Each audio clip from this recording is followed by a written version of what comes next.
నీకేంటి నువ్వు చేసిన తప్పేంటి ముళ్ళు నొదిలి అరిటాకుకు శిక్షేంటి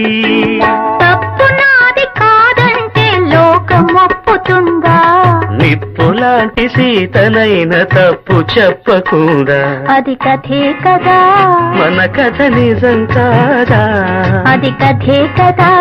మన కథ నిజం కాదా రాయిని ఆడది చేసిన రాముడివా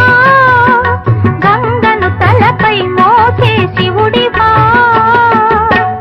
ఏమనుకోను నిన్నేమనుకోను తోడనుకో నీ వాడనుకో